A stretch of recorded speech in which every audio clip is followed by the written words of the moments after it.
Hi everyone, welcome. Happy Tuesday. Hi. We're just drinking some hot water right now. Just waiting for some people to log on, but welcome and thank you, and we're gonna get situated. Are you good? Yeah, I'm here. Okay. All right. So today we're going to continue our conversation about beans, which we've been having all week long, and you probably saw our Super Bowl posts and things that we were eating and making and soaking and doing lots of fun things with beans. So many bean things going on. We just kept them going. Yeah. I mean, beans are so versatile. There's so much to do with them. A lot of people have asked me, well, okay, so you have them prepared, and like, what do you do with them then? Well, when they're in my freezer, just like we talked about preparing them, you just use them just like a can of beans. So, well, what's your bean recipe? What are you making? That's just how you use them. Yeah, and I didn't do that. What Kara has done, like that's an awesome trick, and now I'm doing that because it's a good way. You make it ahead of time. You put them in the freezer, individually packed as well, so it's just like the same thing. You have a recipe for a can of beans, just go into your freezer, and then you know that the beans have been prepared properly, so they're not going to cause you any issues with digestion. They're very nutrient dense. You're going to absorb all the nutrients in it. That's the other key component of doing it that way. So they're just right there for you. It's an awesome trick. Yeah, and here's some really good advice. You're going to be hungry like over and over and over again. Like, there's never a time in our life when we're gonna be like, I don't need to eat anything now. Like like you're always gonna. So even though you're not hungry right now, like, so that's a hard thing. Is like preparing ahead. But like, if you wanted to make beans right now, you know, okay, 2 days later you're gonna have beans if you think about it. So it's like, just do it right now, and then they're there and ready for you when you want. When you're hungry, like right now, or like now, or now. Or like in 5 minutes, I'm gonna be like, I want some beans. Yeah, and so like we were saying too, you know, soaking beans is a practice that's been done for so many hundreds and thousands of years all around the world. People with beans, you see them doing that because, like we said, there's this phytic acid. It's a phytic acid, right, on the outside, and that's it's there for the survival of the bean, so that the bean can, if it gets digested by an animal, it can still come out the other end and turn into a plant. So it's for the survival of the bean. Now they noticed that when humans first started eating the beans, it was causing a disruptance, so they started soaking them. And then they go, oh, if we soaked them in water, now we're not having that digestive issue anymore. So then they just kept doing it until now, with the modern technology, we don't have time. We have big factories doing this stuff. We're not soaking it, and then now we have issues digesting beans. So it's just going back to basics and what we used to do. So we need to learn from, we had this whole agricultural revolution. So let's learn from all those years of those people going through that for us and learn from our history, right? And continue it instead of saying, oh, they're indigestible. It's like, yeah, we knew that thousands of years ago. We figured it out. And it's not the beans' faults. That's the other thing I see, and I hear a lot of blame when it comes around food, like, oh, well, beans aren't good, or, you know, and it's like, well, it's not the beans' fault. It's what's happening between here and here. Why is the bean not being able to be digested? You know, is it because there's a phytic acid? All right, then we need to soak it so that you can digest it from here to here. You know, so it's just working with the food, not against it. Are you on the committee to defend beans? I am.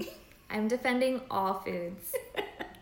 Because they're not represented, and they always get blamed. I know. Well, I was just talking about that at this retreat I just did, was like with dairy, like people think of dairy as how they get their calcium, but you know, broccoli has calcium too, but they just don't have as good as advertising. They don't have. There's no broccoli institute. Right. There's no like branded broccoli. So, you know, you're never going to hear about it. We need to stick up for broccoli. And all plants. There's a meat industry, there's dairy industry, there's no veggie industry. So we're the veggie industry. Well, I guess the farmers, and the farmers don't have time to defend and advertise.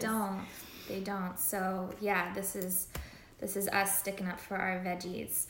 Another thing that we talked about too is adding seaweed in, and you've probably noticed through a lot of our episodes we've added seaweed in here and there to different things, whether we're making a sauce, we'll add seaweed in, beans or grains. And there's a few reasons for that. One, seaweed is extremely nutrient dense, and it's something we don't eat a lot in our American culture. But when, again, you look around the world, especially in coastal cities, it's a huge part of the diet because it's so nutrient dense. It's a vegetable of the sea, really high in minerals, specifically iodine. And that's something that in America we're iodine deficient because our soil is so depleted. That's another area you get iodine from. And we're not utilizing our coastal vegetables, which is iodine. So then when we have thyroid conditions and issues, we go to supplemental iodine. And that's not going to be the same as getting it from food, and it can be a little sketchy taking it in supplement form, even if it's an organic brand or whatever. It's just always better to get it through food. And there's something in making it part of your practice using seaweed, because we only require a tiny trace of iodine in our body, like 5 milligrams or something, but our body doesn't hold iodine. So it's important that you're constantly restoring it. It's not like you can eat something totally rich in iodine and hold on to that for a long time. A good point. Yeah. It has to be constantly consumed. Yep. So exactly. So it's part of our practice, and hopefully as you're watching, you can kind of pick up on that. And it's in our recipes. If you make them, you can put it in your bone broth. You can put it in all of these things. Your grains. Your soups. Your pasta sauce. Yeah. I cook it with even my pasta as it's boiling, and then I take it out and I'll chop it up and put it in the sauce. You don't even know. I promise you. Are you on the seaweed committee? I am on the seaweed committee. There's no seaweed committee. Again. Sticking up for seaweed. Sticking up for those veggies. So, and then it also, when we're cooking it with beans or even grains, and you'll notice that we have a grain episode coming up, it also helps in digesting those as well. Seaweed also... Same reason as beans, right? Yeah. Lactic acid. It has a really great mucilage in it as well, right? It's that sliminess. You find that sliminess in onions and garlic. If you're down here in Texas and you might have some nopales, that's the cactus on some tacos, it has that sliminess. That is all... okra the same sliminess? Okra, yes, exactly. That's another one, that slimy factor. Again, it's something we don't eat a lot of, but it's so good for your gut because it needs that slimy, healthy lining. So that's what seaweed also does, is it helps your gut as well. And it's got that umami flavor. It brings that salty sweet, almost like a flavor enhancer. Yeah, it does.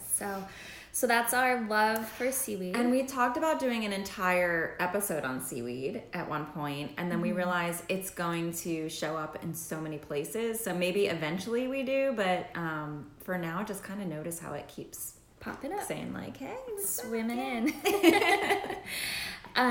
Swimming in. And then a question we got from Rachel actually was something that Kara and I we looked into it because we didn't know too much about it. And we love this. We love getting questions from you because, it's a life study. Food is a life study. It's literally impossible to know everything about it, and we love learning more. So she asked us a question about lectins in beans and if they're good or bad, and because there's this whole thing out there that you don't want to have lectins in food, and would soaking get rid of it? Would pressure cooking get rid of lectins? And what the whole lectin situation is. So we looked into it, and what lectins are is they're a binder. So on a cellular level, they bind things like proteins to carbohydrates specifically, and it happens in animal meats, it happens in most plants. It's kind of the way that the cells function together and work together is through this binding of lectins.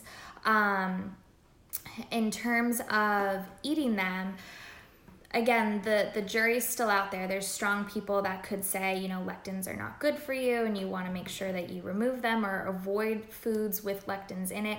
The paleo and that kind of thing have been very anti-beans and grains because of this lectin issue as well.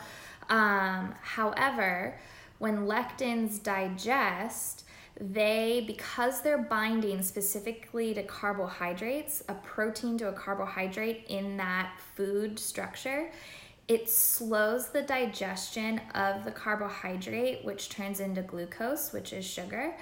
So it slows the absorption of the sugar, so it can easily get digested and it doesn't spike.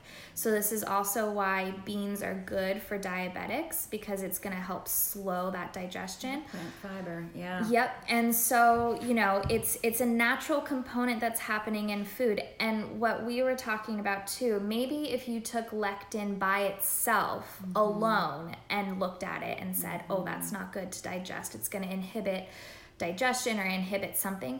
But when you look at it with the whole food combined and see actually what its purpose is, then at that point it might not be an issue. And if anything, food's pretty perfect the way that it's been grown. And we love this, and this is why we just love working with our whole foods. It's right. When we mess with anything that originally came in nature, it's going to change everything up. So even thinking about how perfect the beet is and how good it is for your blood and how, it's all rich in all these vitamins. But when you juice it, not saying that's not good sometimes, but you've now changed the entire vegetable, right? You're just taking the juice and beet juice is good, but it's super high in sugar because now you've messed up what nature gave it to you as, and so it has a whole nother purpose, and a whole nother chemistry. Yep, right? Exactly. And like Kara was saying, it's not that it's necessarily bad, but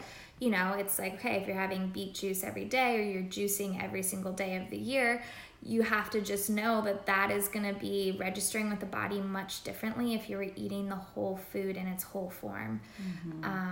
So I think that's a good way to look at that lectin, because these scientists are taking this one chemical and dissecting it and learning about it on its own, but it's like when you put it back into its original form where it came from, it actually had a purpose, right? Yeah. Like there's arsenic in some things, which is not poisonous. It actually helps in some cases, right?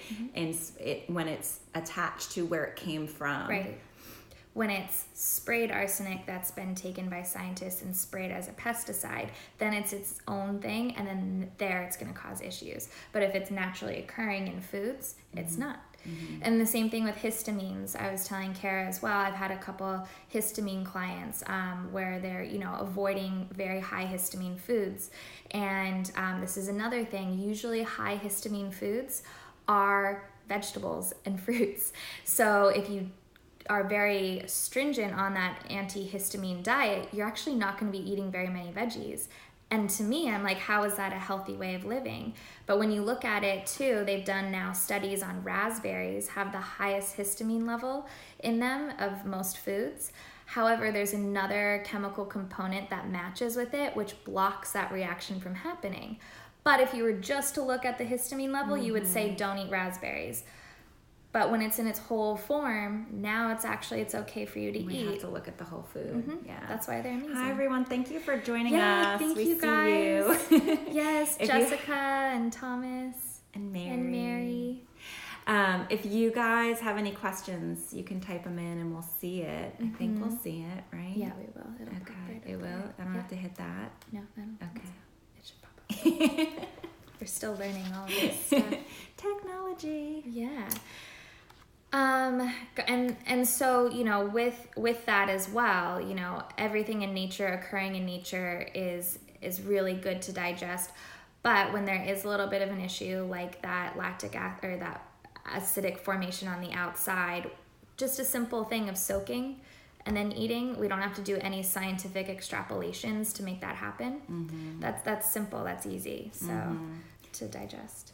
Thank you, Thomas. Yeah, whole food wisdom, right? It's like, let's just stop with trying to change what nature gave us to begin with when it's like this perfect food to start. Why would we change it? And I mean, probably in the future we could do an episode about even vitamins and supplements, because this is that topic. It's people are very much about, well, do I take a multivitamin? Well, I take all these supplements. I'm iron deficient. I take an iron pill or whatever's going on. And this is the same type of conversation where someone recently asked me, they said, okay, I'm starting to hear that the turmeric pills are no longer good and I should go for turmeric oil. And I was like, why don't you just eat turmeric? And they're like, wait, what? It's like she didn't know that turmeric was, you can actually go to the grocery store and buy it. So, yeah. We're getting separated from our foods. Bring it back. What other questions did we get about beans? And just another thing that's really fun, in general, when you look at foods, there's this theory called the doctrine of signatures. And because we've evolved at the same time, along with plants and animals and us, a lot of things in nature that have the same shapes correlate to the same shapes in our body, because again, we've all grown with the same minerals and nutrients to create those shapes and those things. So when you look at the shape of beans and they look like kidneys, right? This is a brilliant food for kidney health. So, and something else I wanted to bring up was just how we're talking about making these beans a little less windy. Just from an Ayurvedic perspective, the winter is a very windy time. Things are moving. Even our head, our anxiety is high. Things were like up here in our vata, and things are moving. And we want to calm that. We need to balance that. And so even though these beans are nourishing us in some way, we do need to be careful to not make things windy and moving. So even like carbonated beverages, even bubbly water, like it's probably better to just drink still water right now and not bubbly water, just to keep the air settled. Air settles in the body. Because right now it's blowing enough outside, and so we kind of balance that inside. So something kind of cool. She said that to me this morning, and I was like, that's so true, because during the Super Bowl I had a bubbly water and I did not feel good. And I was like, this is crazy. It's just water, I love bubbly water. And I love bubbly water. Yeah. But it's true. I was like, there's something to this. And that's exactly what it is. And you know what? Sometimes, because on the airplane, I'll want, when they come and offer you a free beverage, I'm like, I want to take advantage of it. So I order a club soda. Yeah, I do too. And I get so burpy. Like when from drinking. Yeah. Makes so much sense. It makes so much sense. It really does. Oh my gosh. I get it anyway because it's free. And I know I'm going to be like more airy, but I just deal with it. And if you're nauseous, it could help, because nausea is kind of a stuck energy. So maybe that bubbly water is moving it. So like if you're nauseous on a plane, that might be a good thing. But if you're not, and then you're having excess air, it could be too. Like the old remedy of drinking Sprite and crackers when you're sick. Oh, yeah, see, I used to do that when I was a little kid. Yeah. That's what my mom would give me. Some sugar and some white flour. I know, but it was because you were going for the bubbles and you were going for the really bland grain.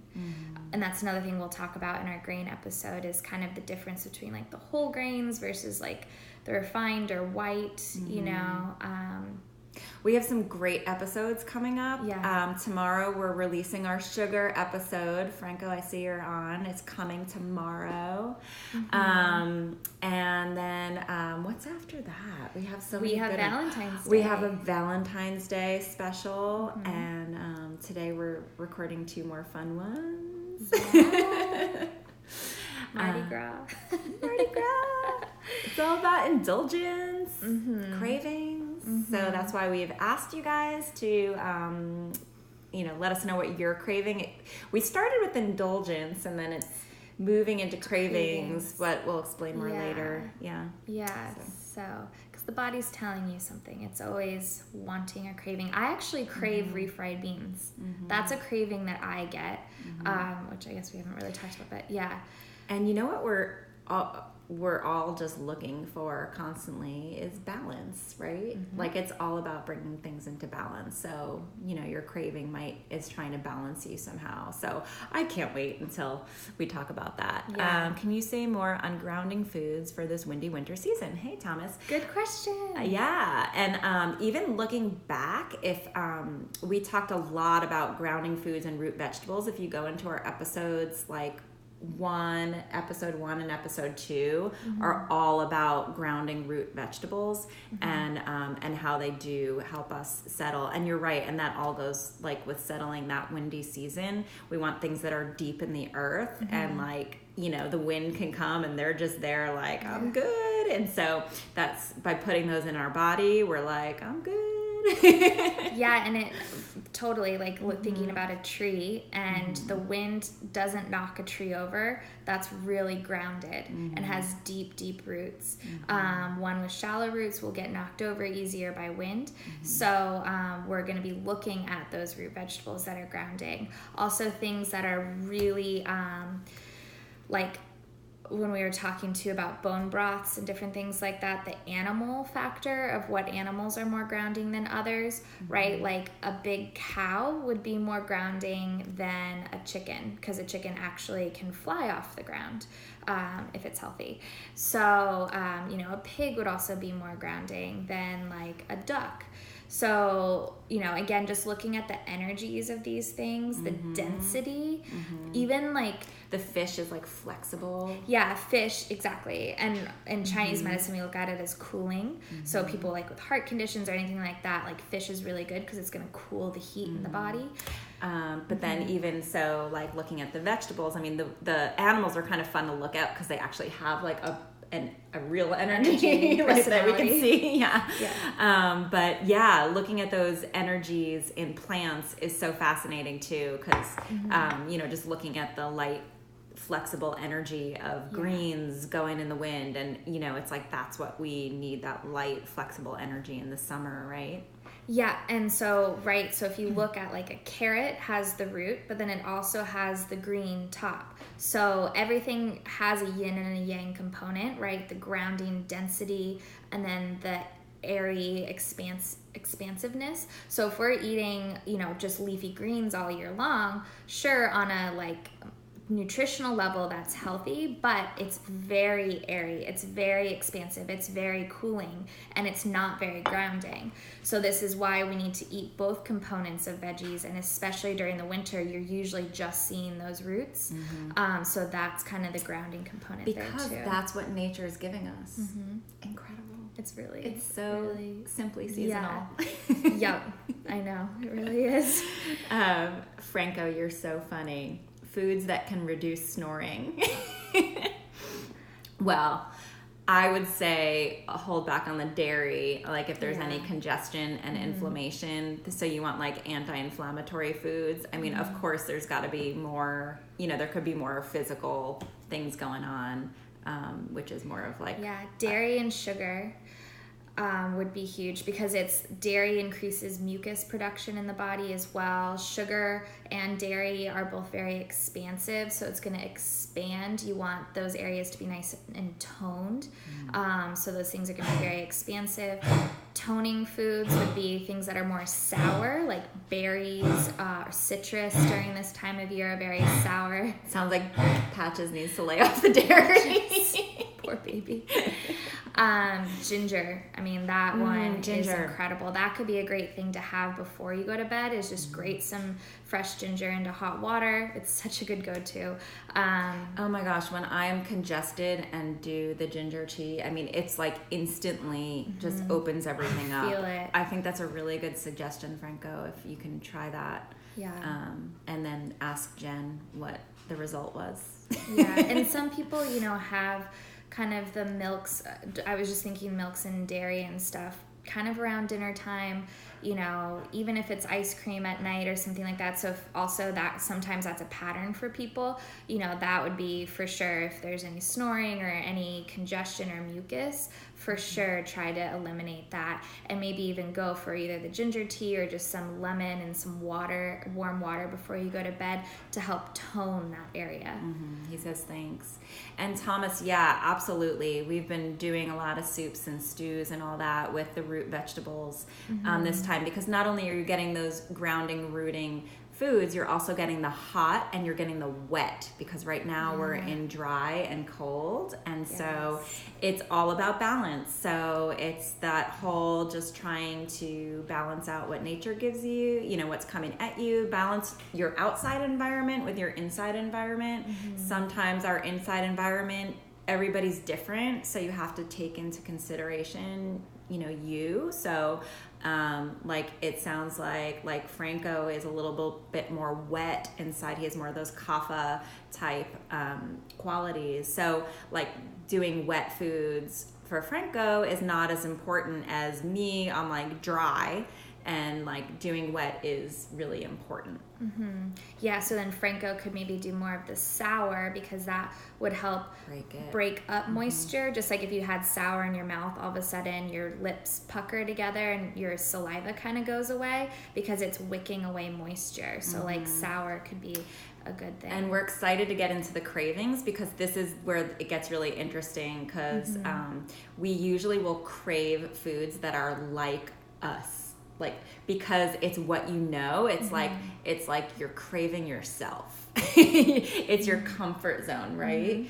So like, I crave dry. I will save it for later, but it's very exciting, and this is all it's all connected, and everything we eat and think about, and it's all part of our chemistry. And and it's cool, and we love the fact too that all of you seem to be so interested. We get a lot of this feedback about the energies of food, because that's what, again, Kara has more of the Ayurvedic background, I have more of the traditional Chinese medicine background, but they go hand in hand, because they're looking at food from an energetic perspective and not under a microscope. So when we see that, we see, something that's wet versus dry, this is this condition, there's all these correlations. Oh, that's what this craving is, because it might not just be sweet, it's the gooiness or the creaminess of it, or the crunchiness. Yes, there's all of this component, because we're energetic beings. It's all energy. So we're so happy that you guys are interested in it. We're talking a lot about it. So yeah, it's very cool. Super cool. Yeah. Hey, Emma, thank you so much for joining. So let's see, is that it on beans? Is that our conversation? Yeah, I think so.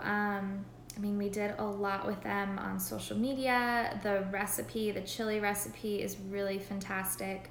Again, it's just such a grounding food, especially for that kidney element of the body. It's going to nourish that, which really gives you energy for the rest of the year. We think, it matters what I had last week to eat. No, really, what were you doing in the winter time to really set yourself up for the year ahead? So it's a really important time to ground, to root, and to restore. So, hey, Danny. Hi, Danny. Okay. That's a good how question. do you know if you are wet or dry? Somebody who is wet is very congested, is very oily, sweats a lot, right? Like you have excess moisture just kind of like coming out of you. I literally am dry. Like my hands are dry all the time. If I don't work really hard at it, I get very constipated, because my whole digestive system is dry, and I really have to work to keep it wet and oily and slimy. I'm going to work more on my seaweeds and okras. Seaweed's and really good for that. For dry conditions, seaweed is really, really good. Also, excess heat in the body can cause dryness. The coolness can cause more dampness, right? And you just see that in nature. If something is hot, it's going to dry out. If something is cold, it's going to stay damp. So you can look at that too, if you tend to run colder, if you tend to run hot. So Thomas, if you feel like you get really dry, all these winter foods, you want those Vata pacifying foods. So more heating foods, more heavy, like oily foods, like oily in a good way. So, you know, like fish Sauteing and too, nuts and are oily, right? Olives and olive oil, like using these kind of things are going to, and even, you know, putting it directly on your skin and giving yourself a nice oil massage. Like everywhere, not just on the parts that people see. Like we have other parts too. So let's just not be concerned with our face and our arms and the part of our leg that only people see. Yeah, and I like that suggestion too, just about cooking foods. Yes, avocado, yes. Yeah, and cooking foods too, because when we have a lot of the crunchy and dry, it's going to be dry. But when we cook foods, it brings in more moisture. We're adding moisture into it. This time of year, like we said, is soups and stews, right? We're cooking things down. We're slowing down as well. It's a longer cooking time than something that's just quickly flash fried or raw or something like that. It's going to bring in more moisture, more warmth, and time. Nice. Yeah, those were all such good questions. Thank you, guys. Oh my goodness, I love it. This is so cool. So yeah, thank you so much for joining us. We are really excited. Tomorrow, like Kara was saying, our sweet episode is coming out. Yeah, we're not even calling it the sugar episode. It's the sweet episode, which is not a negative thing. And you're going to learn how to embrace your sweet cravings. We're not killing our sweet cravings. We're embracing them, and we're making sure that our body is nourished with sweet because it needs sweet. So especially right now in the winter. Yep. Because it's comforting. Yes, it is. And it's warm. Yeah, so keep a lookout for that. If you're not already signed up, please head to our website, simply-seasonal.com, and sign up for email updates, because that way it'll be sent straight to your inbox so you don't miss a thing each week. And we'll be here live every Tuesday at noon. Yeah, awesome. Well, all right. Thank you guys so much. Yeah, thank you. We'll see you next week. Bye. Bye.